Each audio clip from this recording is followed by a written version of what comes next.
In today's video, I'm going to explain the concept of pressure and how it is dependent on area. Let us understand pressure using a foam mattress as an example. Now let me sit down on this mattress. As you can see, it does not sink down much. Now let me stand on this mattress. As you can see, it sinks down more. Why does this happen?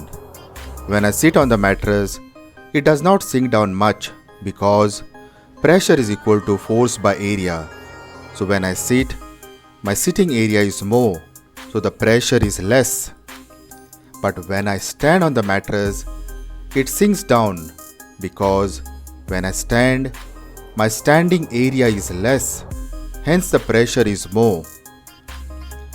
That is why the cutting edge of a knife is thin, because the pressure is more when the area is less, so that we can cut vegetables easily.